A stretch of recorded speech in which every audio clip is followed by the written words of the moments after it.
Welcome to my lab safety video. This is Mrs. Marquardt, and I apologize right away for my voice, but as you know, I'm out with pneumonia, and I'm trying my best to get this information to you as I can.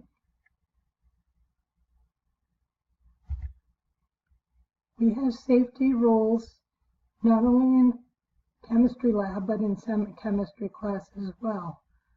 Most of these rules pertain to both places. Some are just specific to the lab. There is never any horseplay or teasing in my classroom. It is unsafe, as there is glassware and chemicals spread around the room. You should never, ever yell during a lab. I will not know if it is a serious situation or if you are just joking with a friend. So please, no yelling. During labs, you must always wait for complete instructions for getting started. And you must follow all instructions exactly as given. You will be given both verbal and written instructions that you will need to follow, so it is important to pay attention. As with any class, you should handle all chemicals and equipment with care. It is more important in chemistry class because many materials are dangerous. Do not take anything from this room. It is stealing, and it is a suspendable offense. Even if you think you're just being funny, you will get in serious trouble. I do check regularly to make sure that no materials are missing from my room.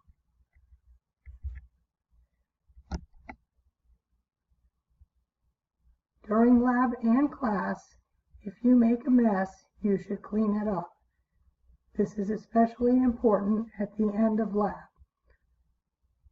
Certain spills need to be handled in certain ways, so if a chemical spill is involved, please make sure you contact me before cleaning it up.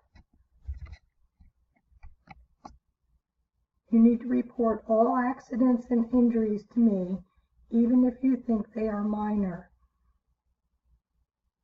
If you think something is small, it may turn into something bigger if a chemical or small fragment of glass has gotten embedded into a wound.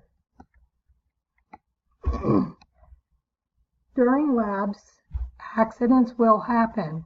This is okay as long as you are working safely.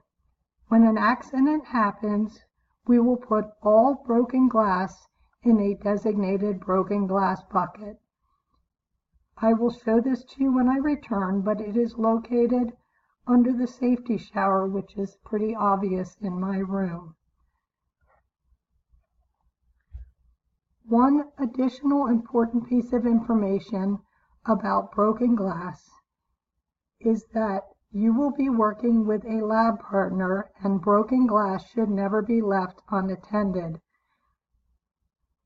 One of the lab partners should let Mrs. Marquardt know that there is broken glass, and then continue on to get a dustpan and dust brush.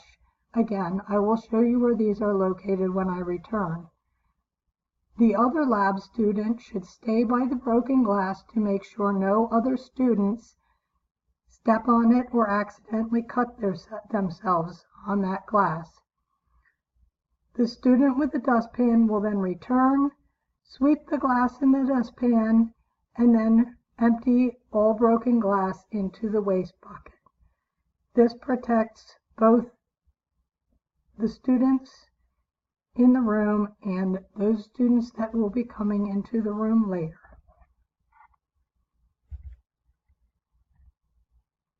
During lab, it is important that you keep your hands away from your face, mouth, and eyes.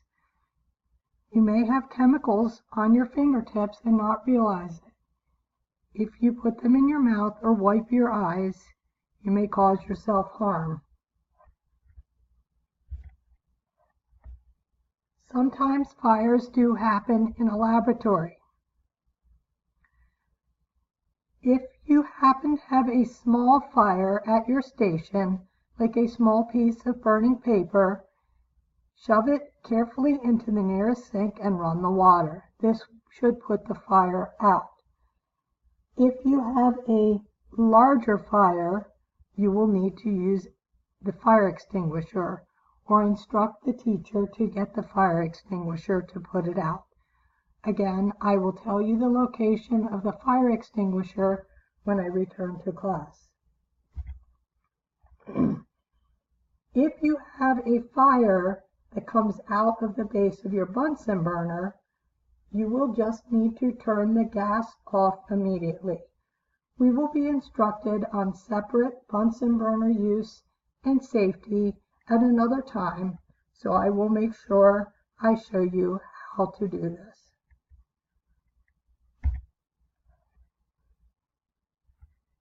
There are certain requirements for all labs. During labs, you must wear safety glasses or goggles and aprons. If you have long hair, it must be tied back. Loose jewelry should be removed, as well as you should avoid wearing loose and baggy clothing. You must wear closed-toed shoes.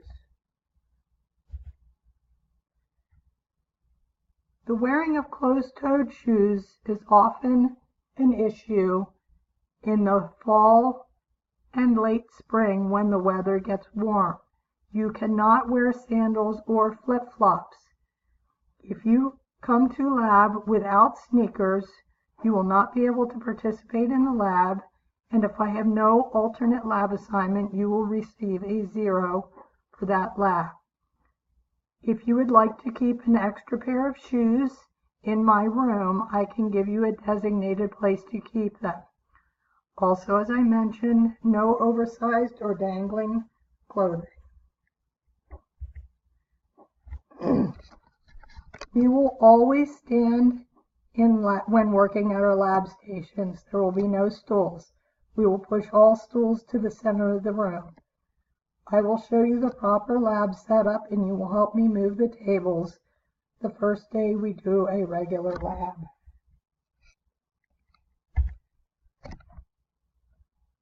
Students often complain about having to wear safety glasses or goggles. I understand that they are very uncomfortable, but we do this for your safety. So why do we have to wear safety glasses? Well, this is an eye that was damaged from an acid spill. We will be using acids in chemistry lab. This eye was splashed with sodium hydroxide, which is a base. Many people think bases are not dangerous. They are just as dangerous as acids.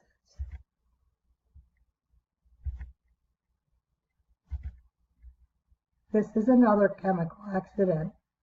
Don't let this be you.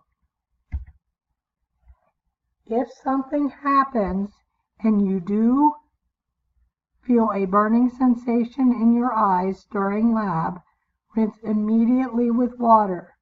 Sometimes this can be accomplished at the sink, but we also have an eye wash station also located near the safety shower. This is not something you should hesitate to use.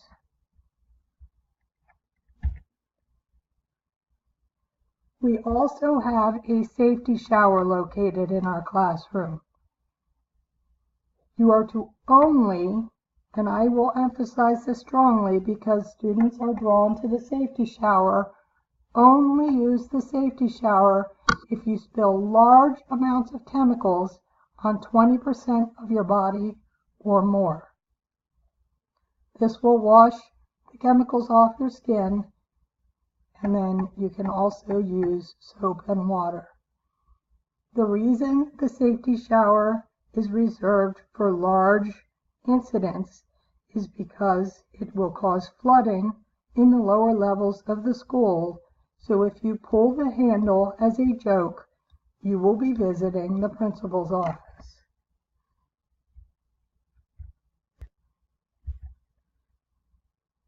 We have safety rules for a reason. Chemistry lab is meant to be fun, but it can also be dangerous. This is an arm and a hand with chemical burns. Some chemicals can actually burn through the skin and enter the bloodstream, which can cause damage to other organs such as the heart, kidney, and bone. Generally, we will not be working with chemicals that cause this much damage, but you do still need to follow safety rules because skin burns are not uncommon.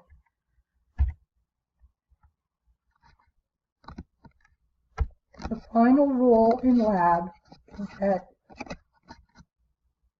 you will always wash your hands as the very last thing you do when you are finished with all of your lab work and station cleanup. Stations must be cleaned up and checked by me at the end of every lab. If you violate any of these safety rules, it will result in a loss of points for minor violations and removal of lab and a potential office referral for major violations. If you have any questions, please write them down and I will address them upon my return. I know we will have a safe year and I am looking forward to some great labs. After completing this video, you should access the lab. Students should access the laboratory safety worksheet that I have shared with them in Google Classroom. You can complete the worksheet directly on Google Classroom and then turn it in when you are finished for credit.